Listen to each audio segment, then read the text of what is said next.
Il est 8h30 sur le plateau de votre matinale. Bienvenue pour ce nouveau numéro en direct. Il reste une demi-heure à passer ensemble. Nous sommes le 4 novembre. Prenez le temps de rester avec nous pour cette bonne demi-heure de bonne humeur, puisque je vais vous donner d'abord le programme, l'actu, avec ce reportage depuis Saint-Gilles-Croix-de-Vie. La municipalité doit battre les pins parasols de l'avenue de l'Atlantique. Grégoire de Châtillon reviendra sur cette affaire. Nous évoquerons aussi Terre de Jeux. Avec les vacances, le comité olympique et sportif de Vendée propose aux jeunes de s'initier à de nouveaux sports. Découverte avec Agathe Poulet. Agathe Poulet qui vous fera également découvrir avec Colline Davy un escape game à Bretignolles-sur-Mer, un outil pédagogique pour tout apprendre sur la qualité de l'air. C'est à découvrir en fin de journal. Des chroniques aussi, comme chaque jour, un plus de l'info sur les microfolies de Saint-Jean-de-Mont, l'occasion de représenter ce lieu de culture délocalisé, peut-être une idée de sortie pour ce week-end. Tiens, les sorties pour ce week-end, pour ce samedi et dimanche, on en parlera avec votre agenda. Au menu, concert musical, vide-grenier et une conférence sur la préhistoire. Vous retrouverez enfin votre extrait, un nouveau numéro de Comme toujours, on parlera chasse avec Jérôme Aubineau. Enfin, notre invité de la matinale, il y a quelques instants, nous avons parlé de Noël et ça se prépare déjà. Alexandre Galvez, le directeur du réseau Impulsion, est venu évoquer avec nous le bus de Noël. Depuis quelques années, vous pouvez déposer vos jouets pour les plus démunis, c'est pour les fêtes et donc on en parlait il y a quelques minutes. Vous pouvez bien sûr retrouver tout au long de la matinée notre interview et le retrouver également sur tvvendée.fr. Voilà, vous savez tout à présent, si ce n'est la météo de votre journée en Vendée. Comme hier, le département est coupé en deux, cette fois pas de pluie prévue sur la côte. En revanche, le soleil et les averses devraient alterner sur le reste du département. Vous le voyez sur votre écran quand même, quelques averses. Je suis allé un petit peu vite en besogne sur les côtes, mais très peu. Et notamment dans le sud, pour les températures au réveil, 11 degrés en moyenne, 13 au bord du littoral vendéen, avec une minimale de 10 pour Pouzauges et Montaigu. Dans l'après-midi, le temps s'améliore, soleil et nuages devraient dominer. Pour le mercure, il remonte un peu, 15 degrés sur la côte, 14 dans le reste du département. On passe à vos marées.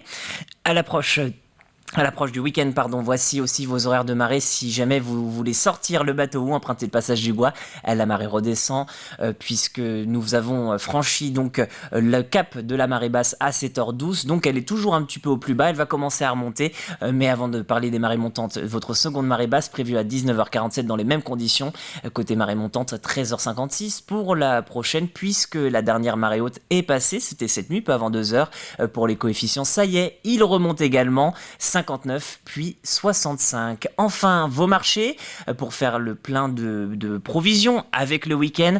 Sur le trait de côte, il y en a plusieurs: Noirmoutier-en-l'Île, Saint-Hilaire-de-Riez, Brême-sur-Mer, l'île d'Olonne, les Sables d'Olonne, Moutier-les-Maufais si on rentre un petit peu dans les terres, Mouilleron-Saint-Germain, Bournezeau. Il y a aussi Saint-Denis-la-Chevasse et les Épaisses. Et on termine à Vix. Le vendredi, le marché est prévu en plein centre-ville à partir de 8h. Il a donc commencé une petite demi-heure, mais vous pouvez rester encore avec nous un petit peu. Et oui, il y a toutes vos chroniques qui vous attendent jusqu'à 9h. Quant au marché, il se finit à 13h, donc vous avez un petit peu de temps. Alors voilà, je vous propose tout de suite de passer au journal.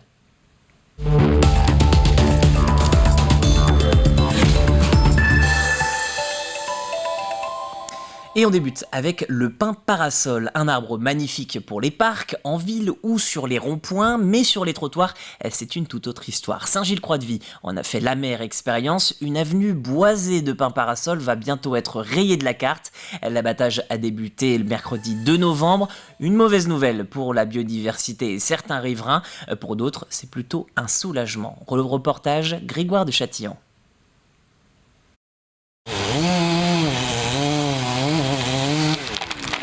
Malaise à Saint-Gilles-Croix-de-Vie, les 32 pins parasols de l'avenue de l'Atlantique sont en train d'être abattus. Ces arbres, aux racines puissantes plantés en 2001, n'auraient jamais dû être plantés là, sur ces trottoirs, juste à proximité des canalisations, réseaux internet et autres conduites de gaz. Les arbres nous apportent beaucoup d'inconfort alors qu'ils sont beaux, ils sont magnifiques dans cette avenue. Malheureusement, les arrivées d'eau, les évacuations d'eau sont complètement bouchées, les réseaux téléphoniques sont esquintés. Moi je l'avais pensé dès le début qu'on aurait ce genre de problème, mais je ne pensais pas que ça aurait été aussi vite.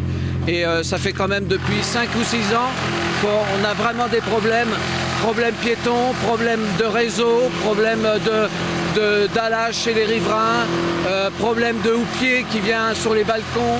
La plantation de ces 32 conifères en 2001, une erreur de débutant du service des espaces verts de l'époque, un échec couru d'avance pour ce spécialiste des arbres. Le problème n'est pas dans le choix de l'essence, mais plutôt dans la manière d'avoir planté ces arbres sans aucune fausse de plantation. Des réseaux qui étaient vraiment présents et qui n'ont pas du tout été séparés par divers techniques. Donc effectivement, des arbres qui évidemment allaient grossir, évidemment allaient faire des dégâts de soulèvement, d'enrobés, etc. C'était couru d'avance. Depuis plusieurs années, la mairie de Saint-Gilles-Croix-de-Vie a pourtant tenté de maintenir ces pins parasols en place, mais sans succès. Il faut savoir que depuis 2020, c'est-à-dire 2 ans, on est intervenu à 6 reprises, dont 3 où il a fallu qu'on refasse les réseaux.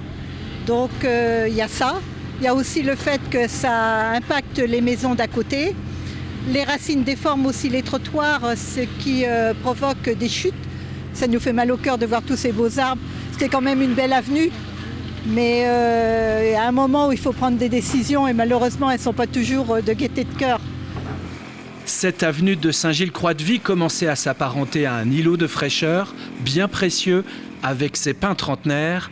Fort de cette mauvaise expérience, le sujet de l'arbre en ville et qui plus est sur les trottoirs reste un sujet épineux pour les mairies. Des lilas des Indes dotés de racines modestes viendront alors prochainement remplacer les 32 pins parasols dans une avenue de l'Atlantique complètement refaite. Économie, avec un agrandissement à venir pour la ZAE, la zone d'activité économique Moulin-Bertin de Fontenay-le-Comte. 15 hectares supplémentaires viennent s'ajouter pour un investissement de 2,1 millions d'euros. Le principal atout de cette ZAE, sa proximité avec l'autoroute. Grâce à ce nouvel espace, 5 entreprises vont pouvoir s'implanter. 4 ont d'ailleurs déjà déposé le permis de construire. Mais la municipalité a retenu des projets issus de différents secteurs pour une raison toute simple et je vous propose d'écouter le maire de Fontenay-le-Comte. C'est la stratégie qu'on a développée sur ce territoire, c'est-à-dire de ne pas être dépendant d'un secteur d'activité. Vous savez, ici, on a eu un drame économique avec l'entreprise SKF qui malheureusement s'est mal terminé. Donc on a voulu ne pas reproduire ces erreurs du passé en se disant qu'il ne fallait pas miser tous ses œufs dans le même panier. Et donc on aura sur cette zone à la fois des entreprises dans l'univers du luxe, à la fois des entreprises dans l'univers industriel, d'autres dans la logistique, et d'autres dans la formation, dans la formation sur la mobilité. Donc ça nous semble important d'avoir des activités diversifiées. Sport à présent avec une nouvelle étape de terre de sport pour les Jeux Olympiques de 2024. Le comité départemental olympique et sportif sillonne les villes labellisées en Vendée, escale cette fois à Chaland. L'occasion pour les jeunes chalandais de découvrir plusieurs sports grâce aux activités organisées, du tir à l'arc, du basket, du foot, du tennis selon les étapes, mais aussi des sports plus insolites comme le tchoukball ou le spikeball. Retour sur l'événement avec Agathe Poulet. Se dépenser tout en s'amusant. Le grand public s'initie aux différentes activités sportives proposées dans le cadre de Terre de Jeux pour les Jeux Olympiques de Paris en 2024. Parmi les disciplines, le tir à l'arc connaît un grand succès chez les enfants. Les flèches, les arcs. J'aime bien tirer à l'arc. J'en ai jamais fait, du coup, je suis contente d'en faire. Ils sont contents parce que mon fils n'avait jamais fait de tir à l'arc, donc il découvre et il avait envie de faire. J'arrivais pas. Et ben voilà, du coup il est content, il découvre. L'occasion de découvrir de nouveaux sports moins connus comme le spikeball qui se joue à l'aide d'une balle et d'un filet à rebond. Une discipline qui plaît aux petits comme aux grands. Et c'est difficile ? Non. Pas trop, un petit peu. Là, c'est vrai qu'on a des jeux de balles qu'on ne fait pas forcément à la maison, comme celui qui est derrière nous. On peut découvrir des jeux qu'on ne voit pas forcément autre part, donc du coup, ça permet aux enfants de découvrir d'autres jeux. Le comité départemental olympique et sportif de Vendée organise divers événements sur le territoire afin de promouvoir le sport. La ville de Chaland fait partie des 170 communes labellisées Terre de Jeux 2024. Ces collectivités-là, en ayant ce label-là, cette convention également, s'engagent à proposer davantage d'activités sportives tout au long de l'année jusqu'aux Jeux 2024 et au-delà des Jeux 2024. L'idée, c'est vraiment de faire découvrir un panel d'activités qui est très varié et pourquoi pas donner l'envie après aux jeunes et aux moins jeunes de pratiquer dans un club sportif. Pour cet organisme, L'enjeu est de rendre le sport accessible à tous et d'augmenter le nombre de licenciés sur le territoire. La Vendée est le premier département ayant le plus grand nombre de communes labellisées Terre de Jeux 2024.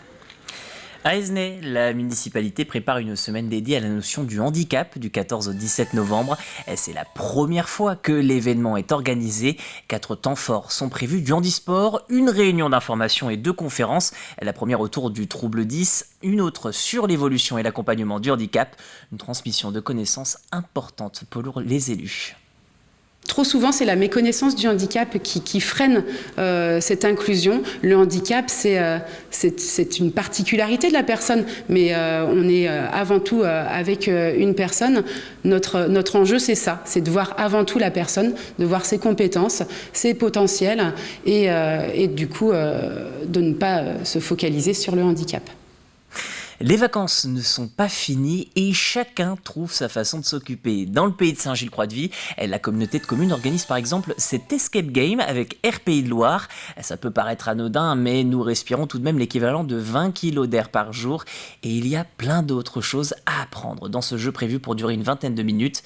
Les explications, Agathe Poulet, Colline Davy. Il doit y avoir des numéros derrière. Ah voilà, il y a des lettres. Alors vas-y. Martin et sa famille ont 20 minutes pour sortir de cette pièce de 9 mètres carrés avant que l'air ne soit totalement dégradé. Pour réussir, ils devront résoudre 4 énigmes sur la qualité de l'air. Adepte des escape games, Martin est heureux de participer à cette expérience immersive et pédagogique. Déjà de faire un escape game, donc un jeu, donc moi ça me plaît les escape games. Et après, le thème l'air, c'est bien. Si c'est très original.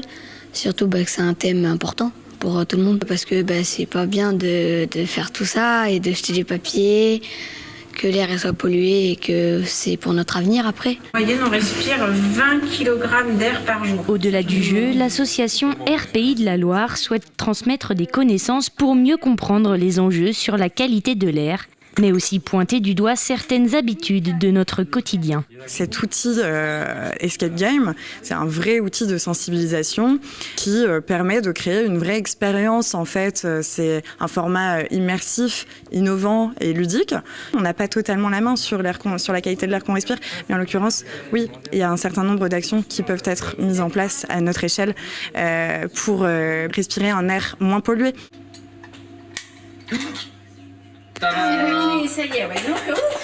Défi réussi pour cette famille qui a pu sortir avant que l'air ne soit irrespirable. Selon un rapport de Santé publique France publié en 2021, la pollution aux particules fines est responsable de 40 000 décès prématurés chaque année. Rendez-vous aujourd'hui à la médiathèque de Saint-Hilaire-d'Orier de 10 à 12h et de 14h à 18h30. Les inscriptions sont obligatoires. À noter qu'une conférence sur la qualité de l'air est également prévue à 19h le 8 novembre, salle de la Conserverie à Saint-Gilles. L'événement est entre autres organisé par RPI Loire, chargé du suivi de la qualité de l'air en région, comme nous l'avons évoqué dans le sujet. Les réservations ne sont pas nécessaires. Et puis en bref, une autre conférence à Jars-sur-Mer cette fois. Jérémy Pichon, auteur de 3 livres sur le zéro déchet, revient pour une nouvelle conférence pour parler d'écologie et de réduction des déchets. En 3 ans, sa famille a réussi à passer, tenez-vous bien, d'une poubelle par semaine à 1 bocal de déchets par an. Si son intervention vous intéresse, rendez-vous salle des Ormeaux à 20h. Le temps pour ce vendredi matin, de la grisaille, de la pluie et du soleil. La Vendée passe par toutes les couleurs en cette fraîche et humide matinée d'automne. Du soleil et quelques ondées pluvieuses vous attendent dans le sud du département. Sur la côte et au nord, pas de pluie normalement, mais quelques nuages. Pour les températures, 11 degrés en moyenne dans les terres. C'est la température pour La Roche-sur-Yon, la Châtaigneraie ou encore Fontenay. Il fera plus froid à Montaigu et Pouzauges, 10 degrés, la minimale de ce matin. Au contraire, sur la côte, le mercure remonte, 13 degrés au Sable, à Talmont-Saint-Hilaire, la Tranche et sur les îles vendéennes. Dans l'après-midi d'ailleurs, ça s'améliore dans le ciel et dans le ressenti. Plus de pluie et 2 à 3 degrés de plus par rapport à ce matin. Ainsi s'achève votre point sur l'actualité, mais restez bien au chaud et au sec avec nous. Votre chronique tout de suite, avec tout d'abord de nombreuses idées de sortie pour ce week-end, avec notamment un concert si vous cherchez à découvrir de nouveaux artistes, à suivre également votre extrait du jour, mais pour l'heure, vous le savez, on retrouve le plus de l'info sur TV Vendée.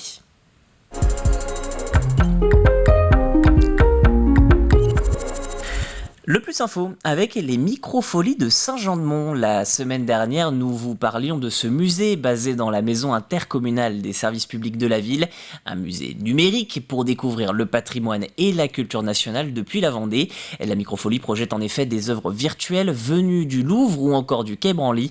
Je vous propose de découvrir celle-ci, c'est dans votre Plus de l'info.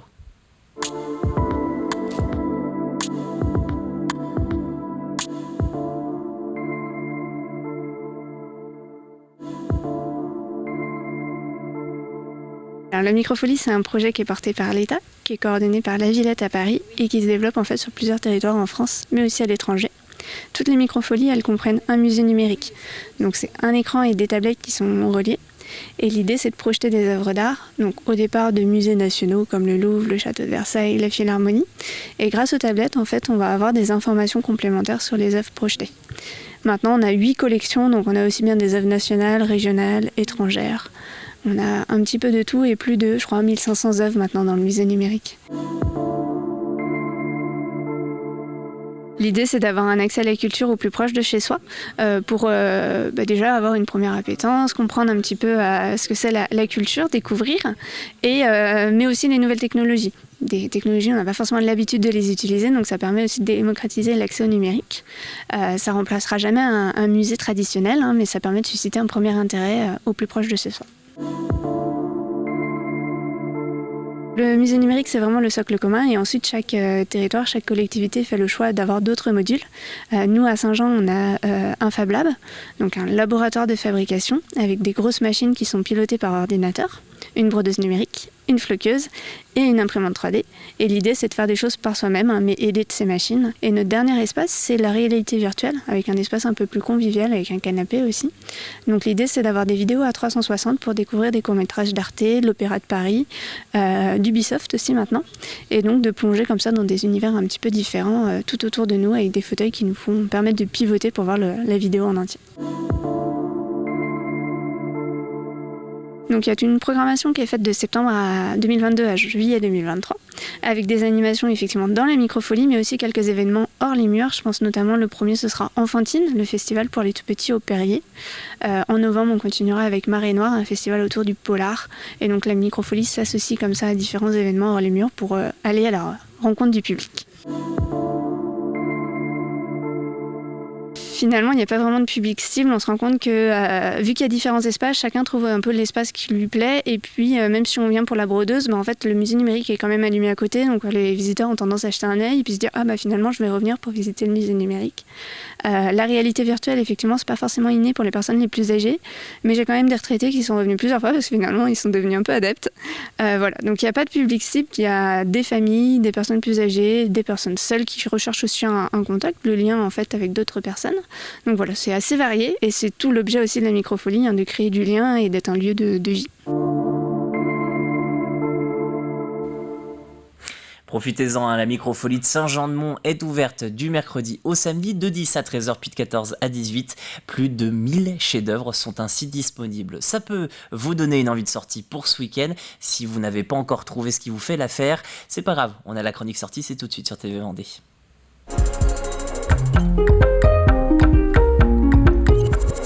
Eh oui, c'est déjà le week-end ce soir, fin de vacances, qui plus est, si vous avez la chance d'en avoir eu, alors vous cherchez peut-être de quoi vous remonter le moral ou celui de vos enfants. TV Vendée a peut-être la solution grâce à cette chronique. Quelques idées pour sortir dans le département, c'est tout de suite.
Allez, autre idée de sortie, La Balise vous propose aussi Le Bonheur des uns. C'est une comédie sur l'injonction au bonheur. Elle est mise en scène par la compagnie Théâtre du Fracas et vous pouvez le découvrir mercredi prochain à 20h30. La semaine prochaine aussi, vous pourrez vous rendre à la première édition du Festival des Larmes au Rire. C'est au Ciné-Étoile d'Esnay. Plusieurs films grand public vous seront proposés ainsi que des activités pour les enfants à l'initiative de ce cinéma associatif. Voilà pour vos propositions pour sortir ce week-end. J'espère que vous avez trouvé votre bonheur. En tout cas, nous, on poursuit cette matinale avec l'extrait.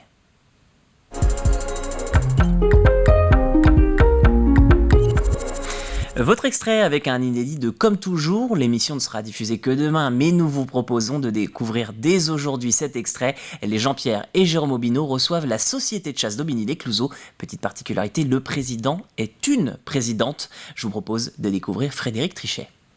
Frédéric Trichet, la société de chasse, je le disais, mon conseil, la Frogerie à Aubigny-les-Clouseaux.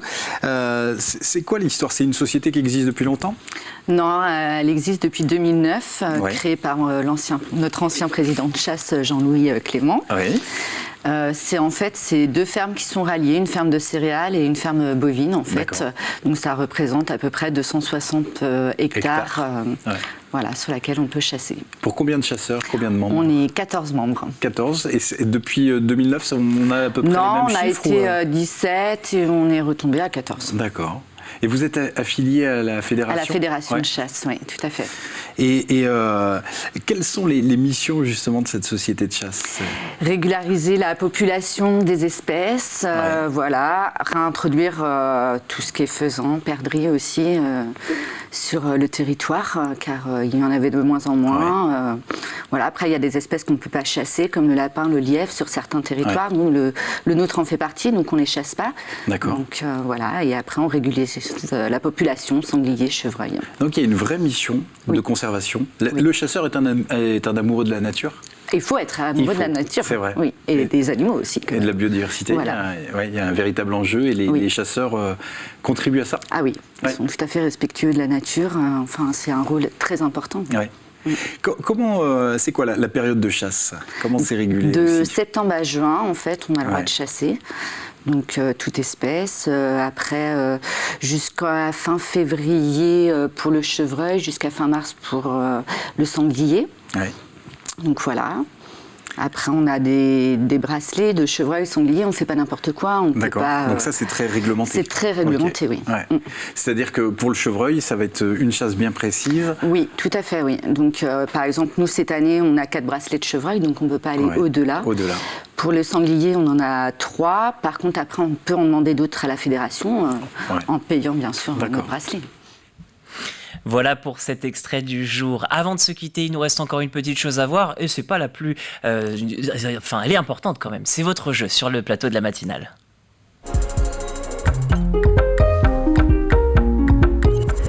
Ça y est, je trouvais plus mes mots. Par contre, c'est pas grave parce que ce que j'ai trouvé, et c'est important pour vous, c'est votre jeu de la matinale avec cette question de la semaine.